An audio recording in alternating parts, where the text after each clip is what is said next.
Greetings, my friends. Welcome to the Mint Mob Podcast. This is Jason, joined by my buddy Alex across the pond. This will be the first podcast recording of 2025 for us. Hope your year's off to a great start and that you've got some great plans. I know that we've got a lot to get done inside GoodFellas NFT. And if you're interested in joining a quality project, be sure and check out goodfellasnft.com. But that said, Alex, how was your new year? How's life in your world, my friend? How are things over in Germany? Yeah, man. Hello. Welcome to the new year, everyone. And my year actually started pretty good. I had some stuff that I wanted to change. I made some plans. I started my new 5 a.m. routine. I actually started today, so I'm a bit late already. But jumped to the gym for the first time for quite some time, actually. Expecting sore muscles tomorrow. So yeah, it's going to be great. But yeah, how was your new year? I think you set some goals as well and plan to do some big things this year. Yeah, we've got a lot of plans, the Queen and I, and we had to get in a few fights to hash a few things out, and so we had a really peaceful New Year's Eve, and just basically we were in a space of thought about what we wanted to create and what it's going to take to create it. A lot of times I think people choose into a goal and then they forget that, with the goal comes all the hard work, and it's too easy sometimes to let the hard work, fall by the wayside and not make any progress, which is what, happens for most people. And so for us, we just had a lot of hard conversations around what it's going to really take to create what we want to create in the new year. And we went through all that and we're still in it. We've got about a 90% picture, I'd say 80-90% picture. But there's a few details that we still need to hash out. And of course, you and I, we're going to have a vision meeting on Friday about nailing down some targets for GoodFellas as well. So, lots on the go, man, but it's been good. It was relaxing, peaceful. We just we just laid down on the floor by the fireplace under the tree and just took it easy, played some games and spent some time with one another, and, waited for the clock to tick down. So we didn't go out or do anything like that, but it was really, really peaceful and enjoyable. Have you been doing this every year? Making plans and creating visions and discussing it with your queen? Yes, this is a tradition for us, and it goes way back to, we met, she and I, her name's Christina. Christina and I met in 2009 at a personal development seminar. And it was actually a week-long experience in the wine country up in Northern California. And we had the same sort of foundation when we came together. And we've basically been leveraging that knowledge and that education sense to do what we can to create to the best of our ability. And of course, we don't always get it right. In fact, we most of the time get it wrong. And, these sessions that we do are a great way for us to just refocus on what we want to make real and to live, do our best to live into that every single year that we're alive, right? So we do it every year, sometimes before the first, sometimes on the first. But it's a tradition for us. How about yourself? Yeah, we are obviously I try to set some goals every time new year begins. Some things work out, some don't, but in the end I feel like just keep trying. In the end it's always better than just living in the past and then repeating everything, all the bad stuff you do maybe. Mm-hmm. But I like the idea of creating visions together, to be honest. I feel like, especially when you guys are on the same, I'm not sure, are you guys on the same page all the time, or are you discussing a lot and have to agree on things, or is it but generally you're on the same page, you just have to agree on the details? I think our relationship path follows the path of most, which is, well, actually, it's going to be a little bit different because when we came into the relationship, we sat down before we agreed to become a couple, and we created an agreement. So we have a written agreement, this is why we're coming together, this is what we value, kind of a thing, right? And so we started there. We designed the relationship before we entered it, which is the mistake most people make. They want to design the relationship after they enter it. And so we started off really strong because we had that good foundation. And then, like most couples, a year or two in, you realize how much work it is to create what you want to create, and things, start, failing or falling by the wayside, or you lose your way. And so, you kind of come down, and you get into all the big fights early.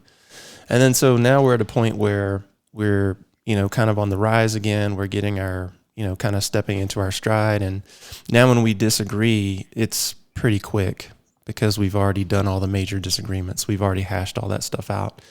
And so, it's healthy to disagree. We disagree and we fight, and, we do all the whole thing that every couple does. But now they're much more compressed. It doesn't take us as long to get to the other side. Yeah, great. I mean, you just mentioned you guys met in 2009. So I'm not sure when you guys decided to have that relationship, but I feel like I actually thought, like, we never talked about that. I actually thought that you guys came together way earlier, like I don't know, probably 10 years earlier.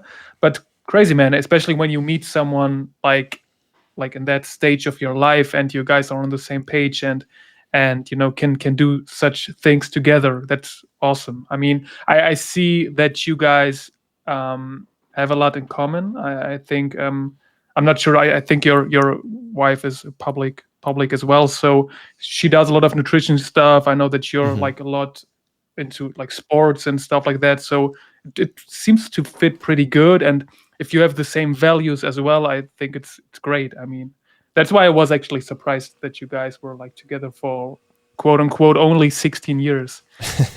Yeah. Yeah, it's let's see. We got married in secret in 2011, and then we got married in public in 2012. So we've been together since the later part of '09. And part of the way that we live is part of the vision that we designed, which was, obviously we want to take care of our bodies and minds, and we want to take care of our finances, make good decisions, to the best of our ability, and to create wealth and success together. And over the years, we've had some big wins, and we've had some big losses, and the net effect has been overly positive.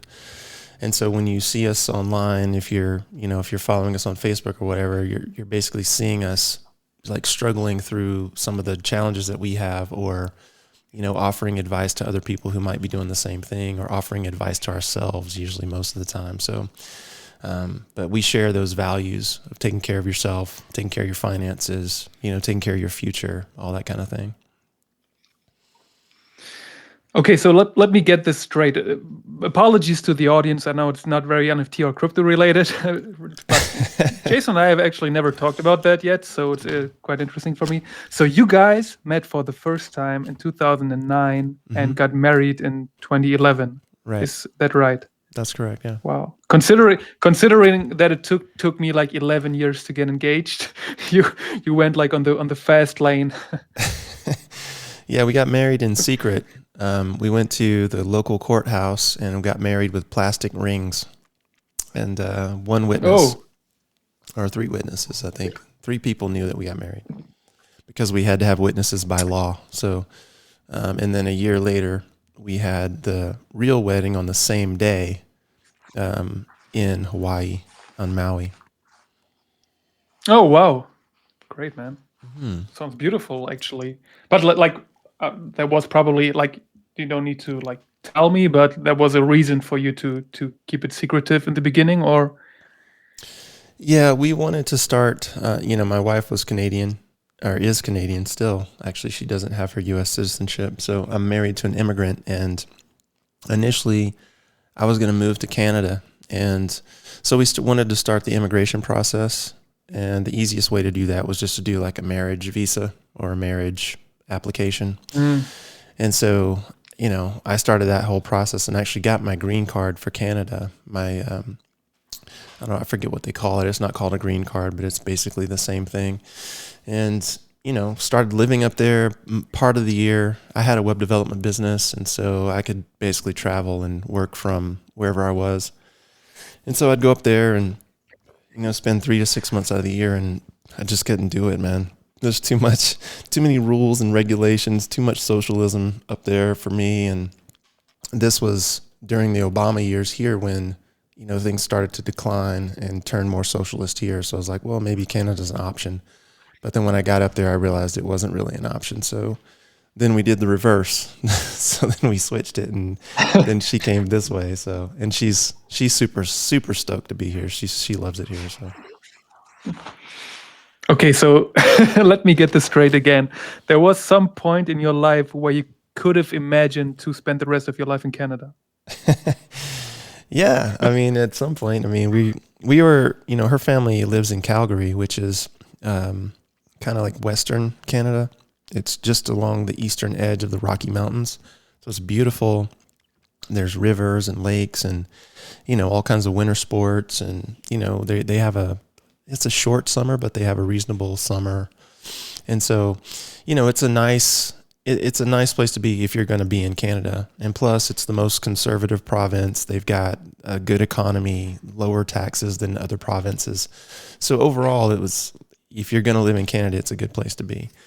But, relative to the lifestyle in the U.S., the conveniences here, the standard of living, the opportunity, it pales in comparison. So, living up there versus living here, it wasn't even a question. And then when she moved here, and after she lived here for a very short period of time, she can't even imagine moving back or living in Canada now. So we did the right thing.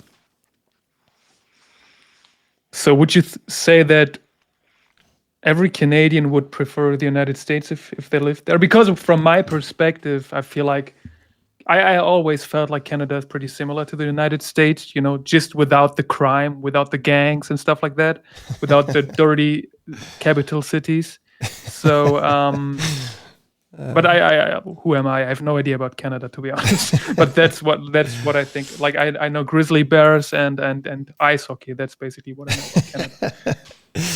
Well, yeah, I mean, you're not going to see many bears. There's a great view of the Northern Lights. If you really like to see amazing things, you can see the Northern Lights at times. We went to the Rockies one day, and on the way back, we were just blessed with this amazing image of the Northern Lights. You see things like that, and you'll see the occasional moose, which those things are crazy huge. But you don't really. It's not really bears, but there is tons and tons of hockey, man. That's literally laced through the culture. And, especially in the winter months, dudes will just sit inside, drink beer and watch hockey. And, but that's neither here nor there. Like you can always find something to do outside, but the restrictions that are placed on your way of life is very difficult for an American. So I don't think many Canadians would have an issue living here, so long as they understand that here in America, people kind of do what they want to do as long as they're not, kind of in your space. You just leave them alone. In Canada, you kind of do what you want to do. If it breaks someone else's rule, they're not shy about telling you. Oh, would you please not do this, or would you stop doing that? And it's really strange. It's very very weird. People are in your business all the time, and it's but that's kind of the nature of socialism, because everyone's kind of tied together under this idea that we're all in this thing together, which is, the group lie that they tell themselves. But the way of life and the standard of living are the two main things for Americans. And once a Canadian comes here and adjusts to this, like I used to tell Christina all the time, that Canada is command and control with a smile. And she didn't know what I was talking about. And then she moved here and she realized how much more free she was. And now when she goes back to Canada, she feels it. Like she feels the pressure to conform to a certain way of living, to think a certain way, to be a certain way. And, so we have this running joke that Canadians like their rules. And so, anytime something happens in Canada or Canadians are upset, we're always like, well, somebody broke that guy's rules, because it's everything is about following the rules and doing what you're supposed to do. That's crazy, actually, because I never knew that they had such restrictions. And I think I don't really know anything about Canada. Like, besides the maple leaf and stuff like that. But and obviously there's some famous people. I think they got like Justin Bieber, if I'm correct, and Drake, of course. But Oh, they got a lot of yeah, I famous don't. people. Yeah. But I actually like I always had that on my bucket list to visit it, but just because of the nature, and I feel like they have a lot of green and great mountains and stuff like that. You probably have that in America too, but like the population is not as like you don't see people all the time, especially when you're like in big cities. I don't. What's like Toronto is the biggest city, or is it like another one? I'm not sure what the biggest city is, but the total population of Canada is smaller than the population of California. So the entire land Yeah, that's mass. crazy. But but when you have you been to like some big city in Canada? I've been to like 7 different provinces. I've been to Calgary, which Oh, is one of the big cities. I've been to Vancouver. I've been to Nova Scotia. You know, I've been but to. but do you feel like the like in terms of like the people there, the amount of people, the crowds, it was comparable to the United States? Yeah. You have to realize most of the people in Canada live within 100 miles of the U.S. border. And the reason for that is because Yeah. it gets really, really cold if you keep going farther north. So most, 90% of the population is very close to the U.S. And so there's a lot of, sort of cross-cultural, ideas and concepts that we share. And then there's a lot of political things that we don't share. And so when you're growing up in an environment where you're kind of compressed along the edge of your country, you kind of have a tendency to be on top of other people who think like you. So when you're in a city, I mean, it feels like you're in a city. It doesn't feel like it's a small town. And the thing that's really annoying to me about Canada is when I would go to places like Vancouver or even like out to Nova Scotia in the Maritimes, out east, anywhere you had like a big swath of like leftist politics, you had a tremendous population of homeless, tremendous population of just beggars. And so when we went to Vancouver, we were coming home from a restaurant and this one beggar just kept following us and following us. And, he was behind me. So, as a man, it's my job to protect myself and my wife. And this guy keeps coming up behind me and I keep telling him to fuck off, right? And at the end of the day, he basically followed us like 2 or 3 blocks and there was nothing that anyone could do about it. Like the cops won't do anything about it. And I basically had to walk looking over my shoulder because I didn't know if this guy was mentally unstable well, obviously he was mentally unstable because I already told him to leave us alone or what his intentions were. And so stuff like that pisses me off because in Canada, I can't carry a gun. I can't carry a knife even. I can't even carry pepper spray, right? So like Oh, if really? yeah, it's illegal to own pepper spray in Canada, which is one of the dumbest things I've ever seen. But I mean, you can't really defend yourself in that situation where someone's walking behind you, without looking over your shoulder. And that's not the type of, world I want to live in.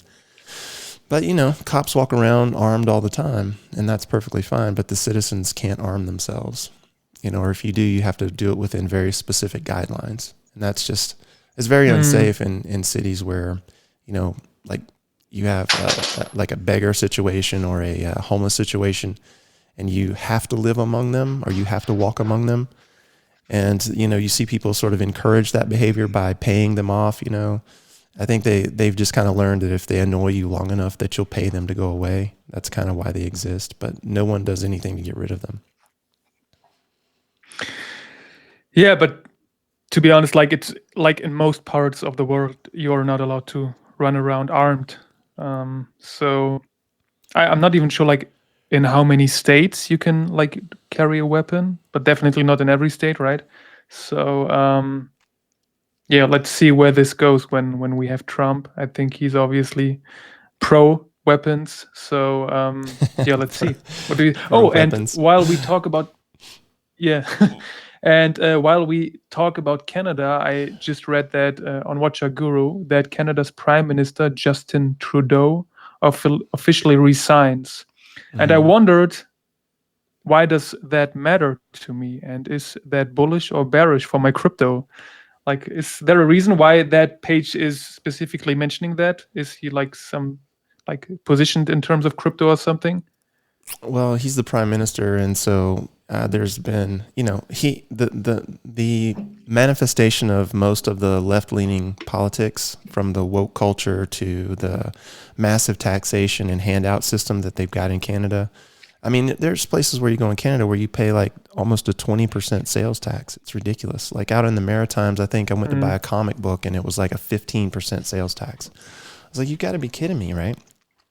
And so there was a big falling out between Trudeau and the finance, I think one of his closest finance ministers or advisors, I can't remember her title, over him spending more money, right? So Canada's already spent a shit ton of money. The Canadian dollar has fallen drastically against the US dollar. I think it's right now it's 70 cents to the US dollar. We were looking at this morning because my wife likes to look at Bitcoin in Canadian dollars.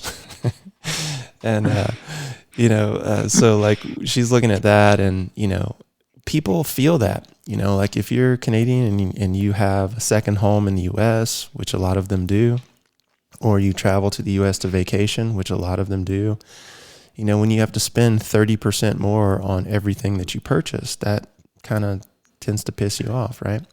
And then when you see tax rates, what they are in Canada, and the service level that people are receiving and the amount of debt that the government's acquiring, it's pissed a lot of people off. So Trudeau kind of put himself in a position where the finance minister said, enough is enough. And these people were very close from what I understand. At one point, she was one of his top advisors. And even she was like, all right, dude, enough is enough. And so they had a falling out. And of course, that created a ripple effect. And, people have been calling for his resignation for a long time, but finally he tendered it. Okay. So bullish or bearish? Long story short, I think it's bullish for Canadians to get him out of there. Now, who Canadians put back in there is going to be like, the determining factor, because they've got a multi-party system, and the Trudeaus of the world are not even the most left-leaning. They've got parties that go even further.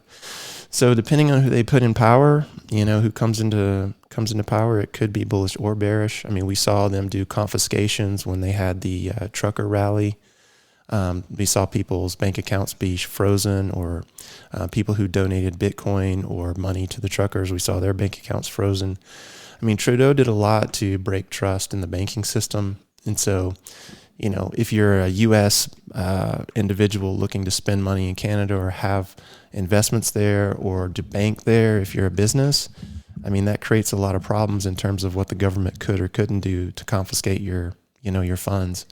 So I think bullish that he's leaving for both crypto and the economy at large, because hopefully what it represents is people being sick and tired of having, even by Canadian standards, like a shit ton of over-regulation and money printing. Yeah, that absolutely makes sense. And I was actually just referring to, because it's funny, whenever there are news on Watch a Guru or somewhere and people have no idea what it actually means, like in the comments, you always see, okay, it's that bullish for my backs or bearish. Yeah, exactly. Like when you have like, I don't know, Solana unlocks in 5 days and people are, okay, what does it mean for my bags? It's always funny. I was actually just looking on CoinMarketCap and like translate everything to Canadian dollars, because I didn't know the value. And it's funny because it's quite different actually. So if Bitcoin reaches $150,000 in Canadian dollars, it doesn't really mean anything. But yeah, I know the struggle, because my brother tends to tell me the prices in euros all the time. And I'm like, dude, we are in crypto, please, like US dollars. It doesn't like, he was always like, when I told him, hey, we broke 100K, and he was like, no, we don't, it's still at 98. And I'm like, oh, shut the fuck up. Yeah. And that's crazy, right? Like it's so different in different economies. That's why Christina likes to look at the C dollar in, Bitcoin in the C dollar, because it looks like it's 150,000 instead of 100,000. Yeah.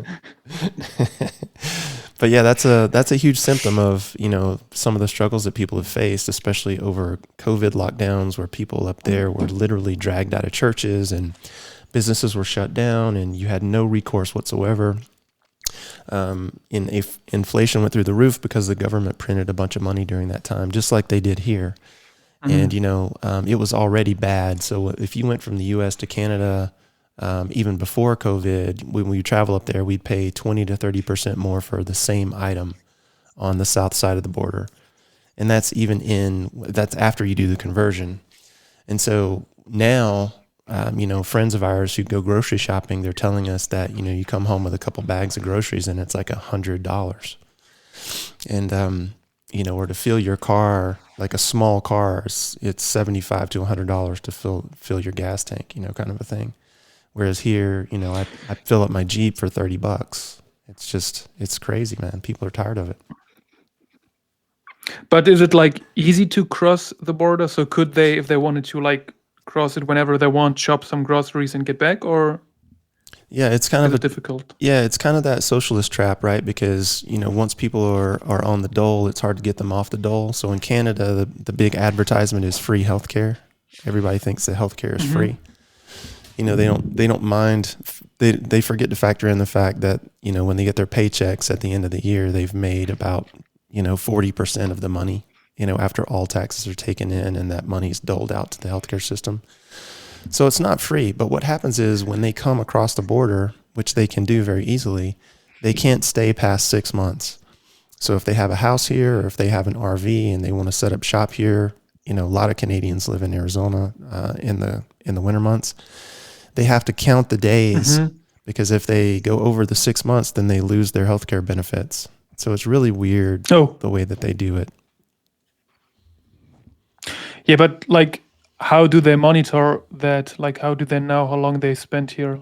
When you cross the border, they scan your passport. So they have dates on you coming and going. And I don't know how, stringent they are about checking that, right? I mean, for all I know, they just look at it and don't care. But it's a possibility. So, again, Canadians like their rules, and so they don't want to break those rules. Yeah, that's actually pretty good about Europe. So you can basically like cross borders. You're on a freeway and suddenly you're in a different country. Mm-hmm. I mean, on the other hand, that made it pretty easy for refugees to enter the country. I was gonna say. Yeah, but yeah, because we have that here. That Switzerland, for example, is pretty expensive, and all the people like living close to the border, they just cross the border coming to Germany, shop their groceries and get back. So yeah, easy, like saving money. Yeah, that was my experience too. Yeah, and I now that it's not that easy to cross the Mexican border. I think it's easy like when you go from the United States, but coming back, it's like there's definitely a little more security. So I wasn't sure if you could like cross the border to Canada easily, or if you have to go through that whole process as well. The Canada border is really easy to cross. If you go to, like a major crossing, you might have to wait in line, but it's really easy to cross. And if you go, through a minor crossing, like a 2-lane road somewhere out in the middle of nowhere, because, you've got a border with North Dakota and Montana and Idaho, and there's nothing happening on those borders anywhere. There's just, like 2-lane roads. Like I remember when we were in Italy, we went to Switzerland actually. And, as an American, I had to buy a Swiss Army knife in Switzerland. So we went to, what was the name of that place? Beautiful Lake.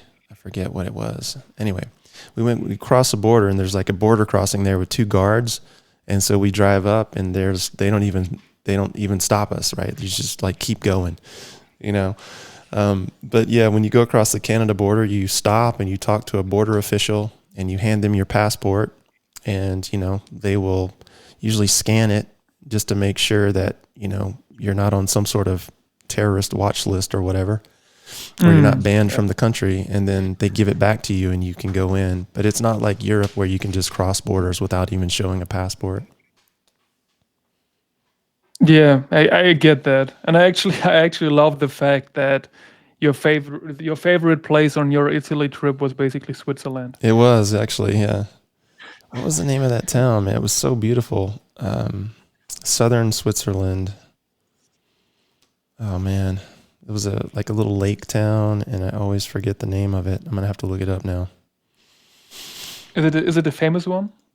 Probably so. I mean, I hadn't heard of it before, but I think it probably would be. I'm just pulling up a map now to see if I can find out where it is. Let's see, Switzerland map.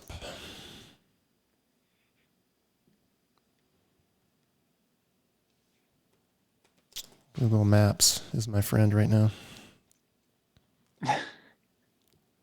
You know, Google Maps has maps of Mars. Did you know that? Just FYI. Oh, for real? Yeah.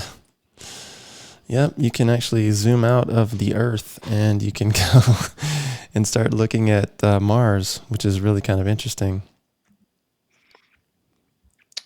Got to try right now. Let's see. So I guess I can see the moon as well, right? Oh, yeah, for sure. They might even have, I haven't looked at the moon, but they might even have a map of that somewhere. You know, there are people out there claiming we've never been to the moon. Of course. There's people out there who believe the Earth is flat, right? It's crazy. It's crazy town, man. Let's see, where did we cross? This might be might take too long for me to figure out, but anyway, it was beautiful wherever it was.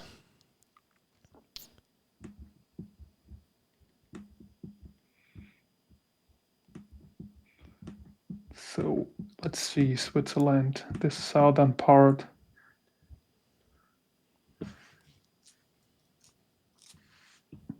But you've not been to Austria, right? No, we didn't go to Austria. That's definitely someplace I want to go on the next trip for sure. Or France is pretty close as well. Yeah, I definitely want to hit all those places next time. We basically had a commitment to go to South Italy, so we were there for, 2 weeks, and we spent, half that time in Southern Italy, and that was quite the drive. Mm-hmm. And so we didn't have as much time to explore the northern parts of the landmass that we wanted to. And, so the next time that we go, because we were able to see so much of the country, like we literally drove from Milan all the way down to southern Italy. I mean, so we drove basically the length of the country. We saw the Leaning Tower, we saw Rome, I can't remember, Naples. We went to all those places, Pompeii, we hit all of those places. And, but we just did it in a very quick fashion because we had to be at her mom's place basically in southern Italy because they still own land there. And actually she just bought a tiny little olive farm down there. It's got 3 acres of it. It's called Lugano. That's the name of the city, Lugano, Switzerland. Ah, yeah. That's obviously famous. But did it feel like a long drive for you? I mean, you're probably used to it, right? Yeah, I mean, from north to south, I mean, we just took our time. If we had done it all at once, which we didn't do, it would have, definitely felt like a long drive.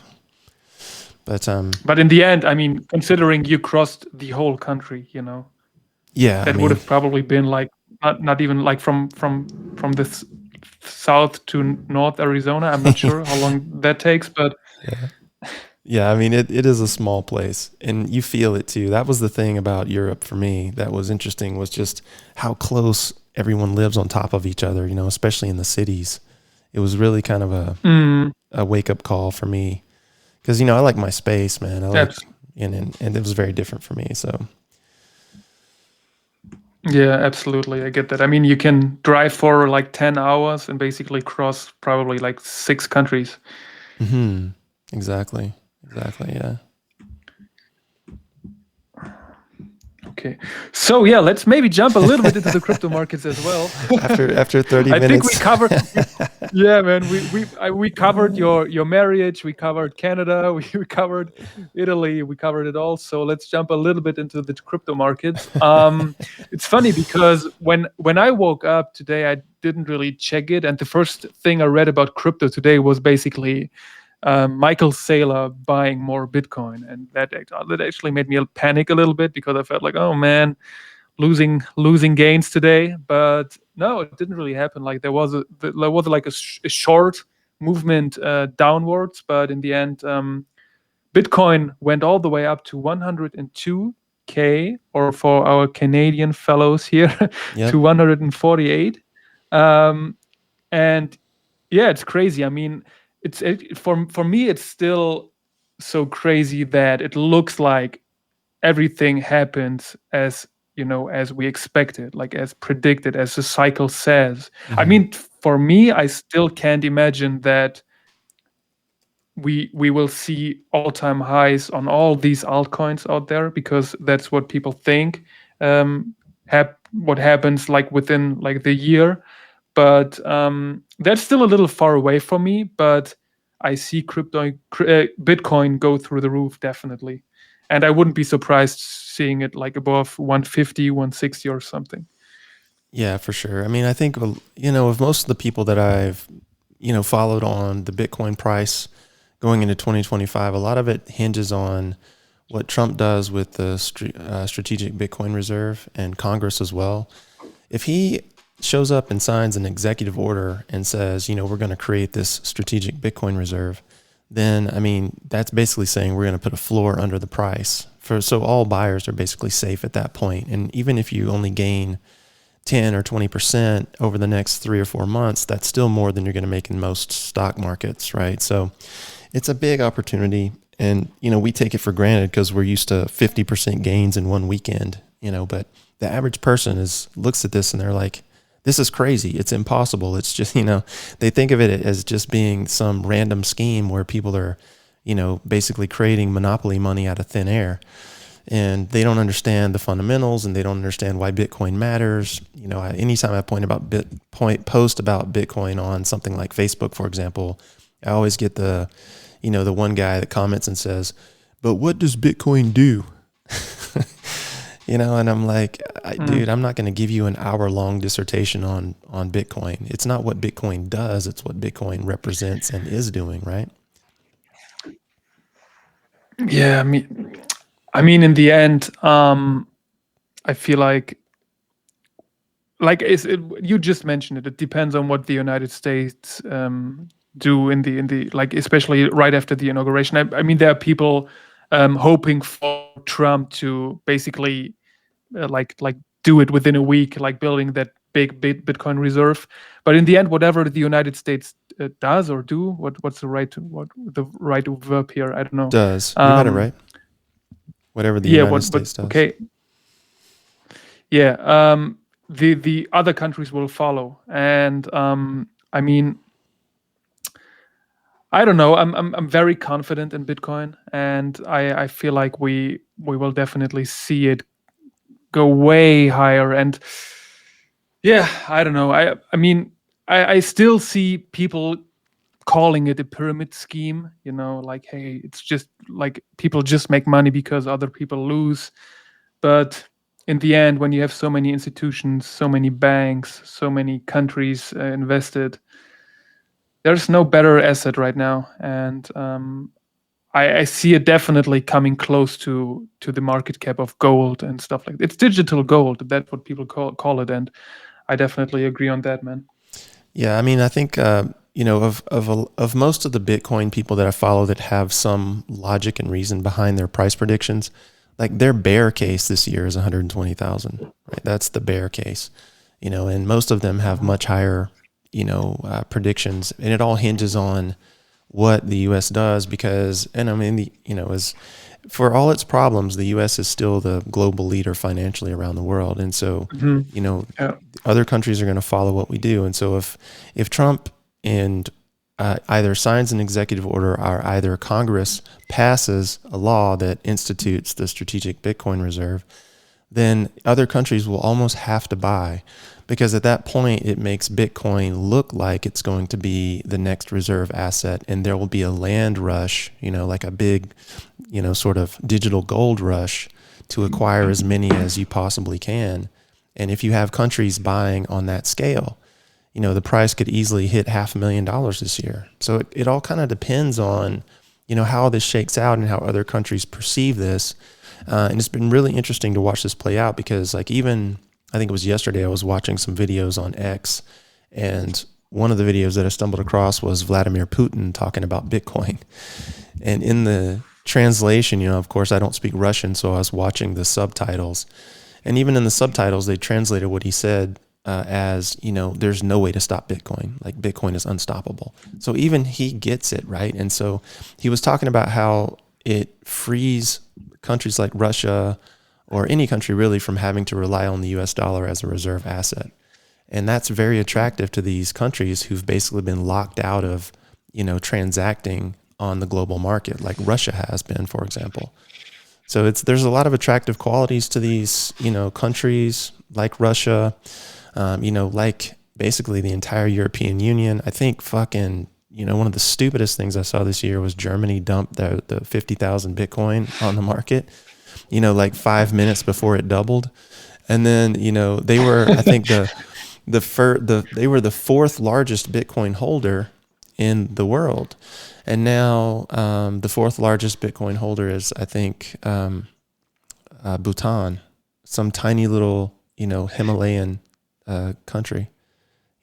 They even a country as small as Bhutan, where the focus is peace and ringing bells and celebrating monks and all of the Enlightenment, they're still buying Bitcoin, which is it's just wild, right? I mean, who'd have thunk it?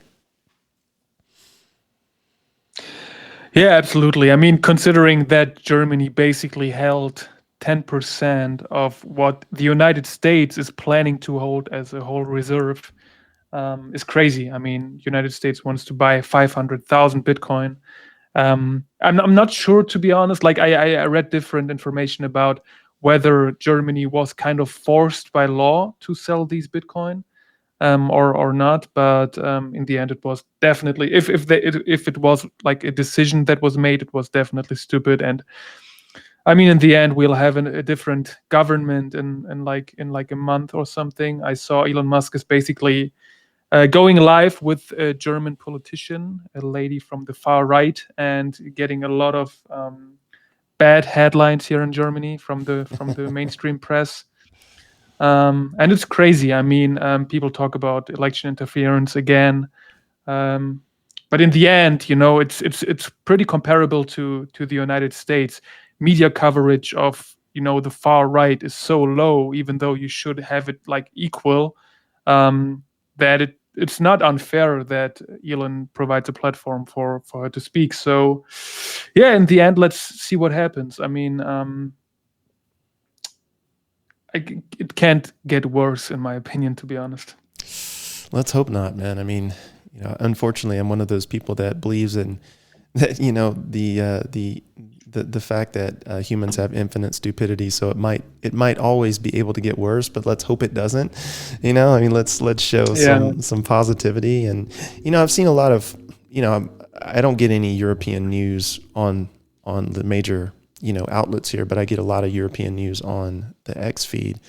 And from what I can tell, there's been quite a bit of backlash in the EU from a lot of the leftist policies as well that have just gone too far.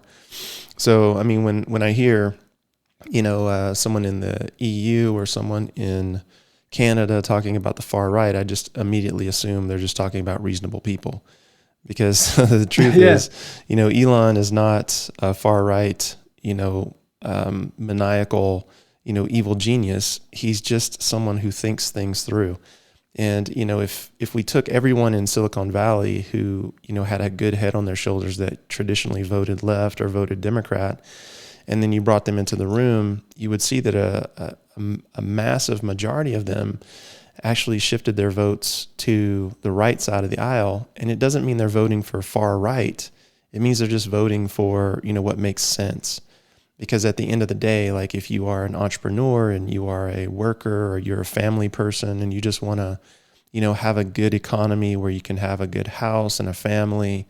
I mean, none of these leftist policies serve that. It's all about identity politics and dividing people and, making it very difficult to, create critical thought or have conversations with people, and so it's, it to me, when people, talk far right, they're just basically telling me that they're far left. That's my first thought.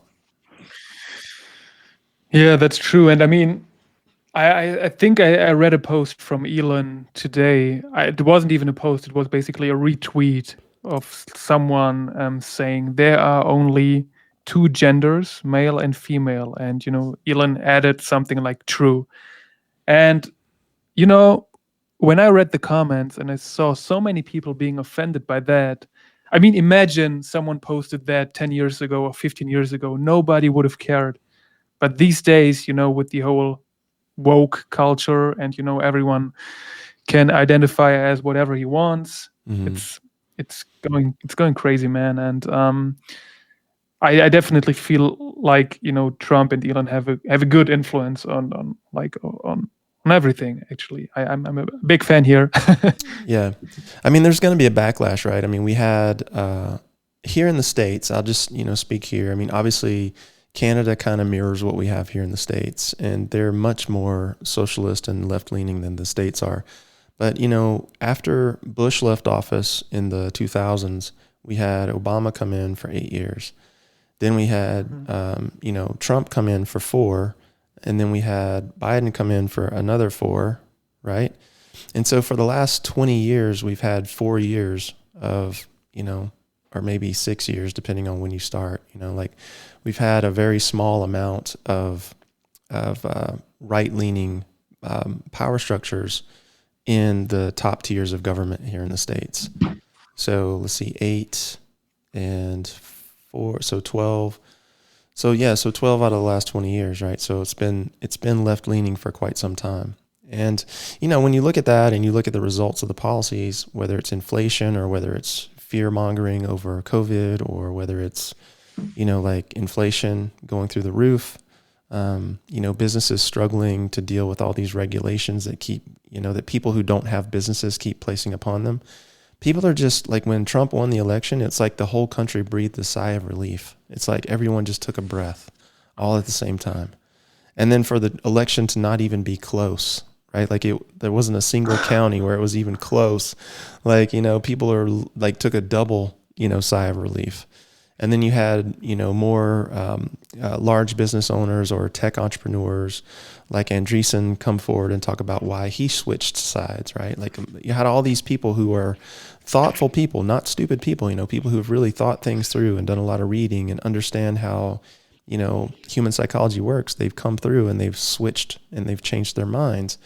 Well, the reason is because of results. It hasn't had nothing to do with policy. I mean, with politics in terms of left or right, it's just results. They saw the fact that the results of what was being created was bad, and they chose to vote a different way. And so you have to honor that on some level, because I think that one of the best framings is Naval, Naval of all people on X keeps saying like we have a chance at a second American Revolution. That's a big deal, when you have someone who can really make a seed change in an entire country. I mean, that's a huge, huge deal. So we have a tremendous opportunity, and hopefully the world follows suit. I know a lot of European leaders who've been muffled and silenced over the last few years, if they were moderate or right-leaning, they're started to come to the forefront as well. So we'll see what happens. Absolutely, man.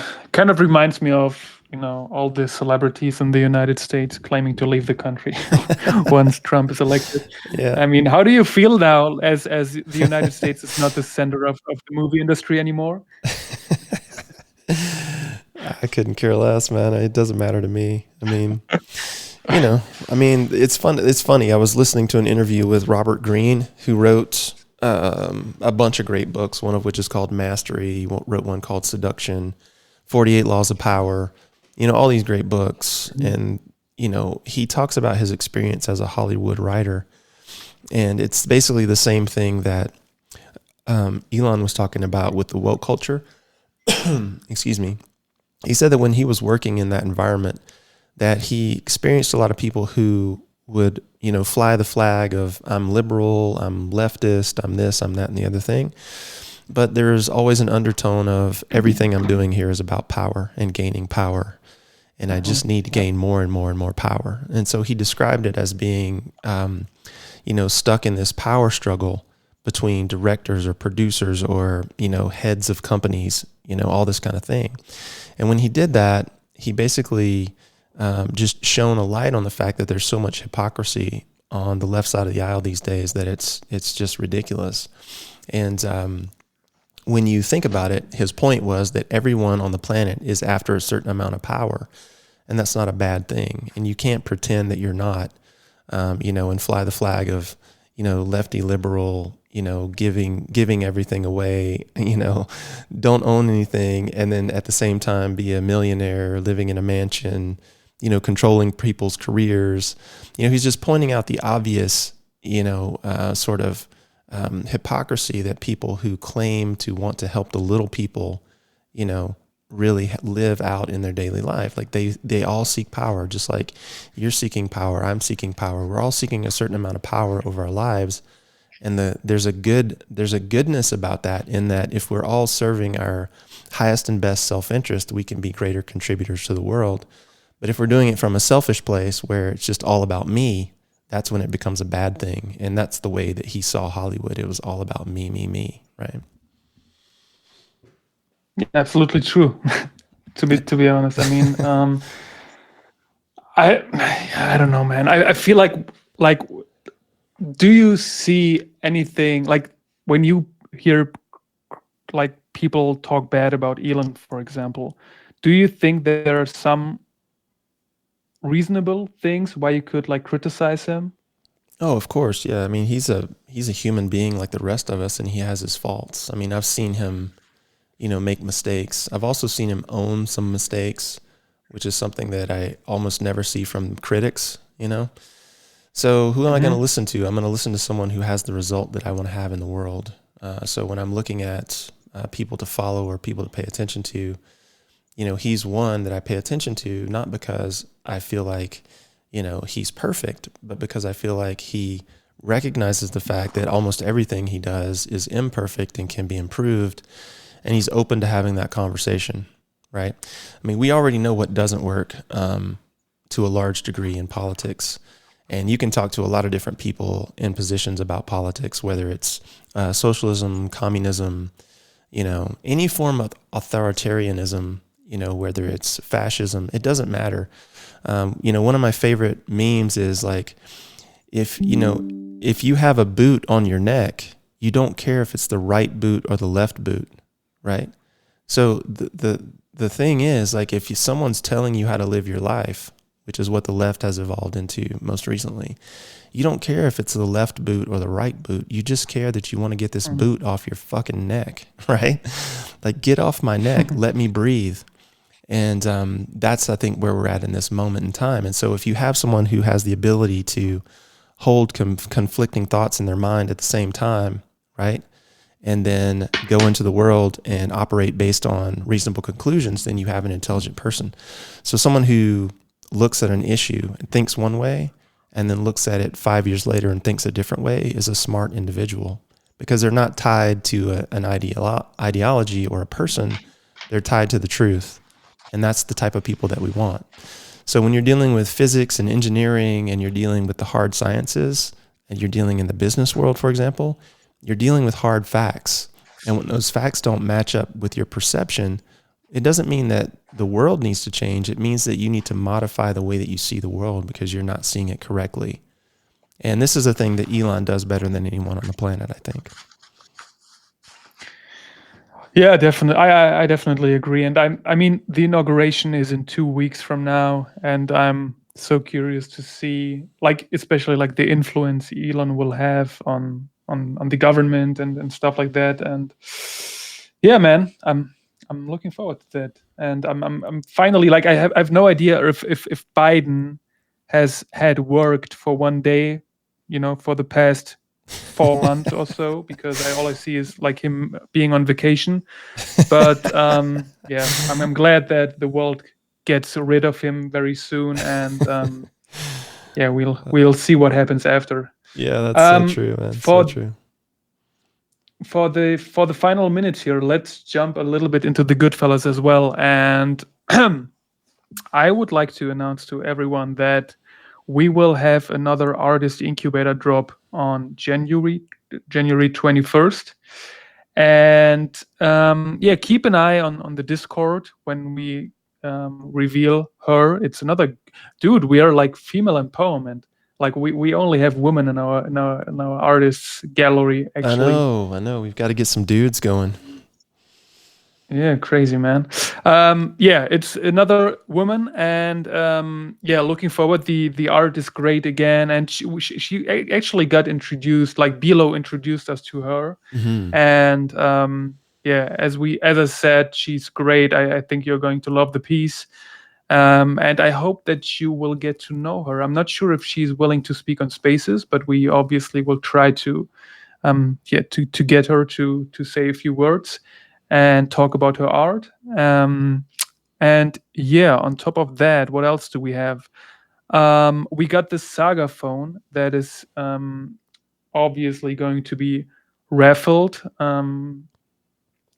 And one of our holders is going to get it. I will break down how you can increase your chances very soon, so you can check out the Discord. I know I had an announcement about that some time ago, but I will break it down for you again, so you can yeah, see what you can do to increase chances to get hands on that Saga phone. And on top of that, I think we can talk a little bit about the staking page. You can maybe give us an update on that. And there was actually like we talked about gear, and that's something you do. I don't know if you've made progress on that, but yeah, give us a little update. Yeah, for sure. We've got obviously we've hinted at doing some real world asset stuff, and that touches on tangible things, right? So we've already got some our very first T-shirt run printed up. We're gonna sort out some marketing materials, like some branding materials that go with them. Hopefully we can get the bosses involved on what that looks like and get some approvals there. So basic tags. Like mailer bags, what all that needs to look like from a very high quality standpoint. And then we're going to start adding these pieces to the website. So that'll be due out, very soon as well.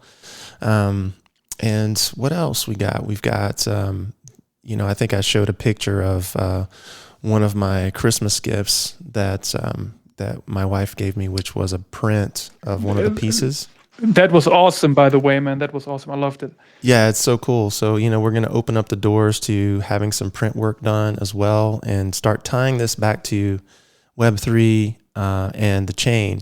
And now that we've gotten the ownership of the staking code and we're learning how all these servers need to interact, again, this is all new stuff. We now have the foundation to build different applications in a fashion that we own and control. But also we have the ability to start incorporating our own ideas in building code that no one's doing or seeing yet. So there's a lot of really cool things on the agenda for the year. And again, Alex and I have a vision meeting, of course, on Friday. We'll talk a little bit more about that. But between now and then, getting that first drop out is going to be crucial. Be announcing the new staking site as well. Working to eliminate the old staking company, which has been a massive disappointment over the last, 3 to 6 months, so to speak. And just go into the year, with a stronger foundation and a clear vision on what we want to create. So there's going to be a lot coming down the pike, and we're looking for people who are serious about being in the space to join us. So that's kind of it for me, I think. Absolutely, man. So I think we got everything covered and we can wrap it up here. So thank you everyone for listening again. We will talk to you guys on Spaces on Friday. We hope you guys join. There will be an announcement by the time this podcast is live. You will probably already have read it. And yeah, thank you everyone for listening. See you guys next time and have a great week. Bye-bye. Take care, guys.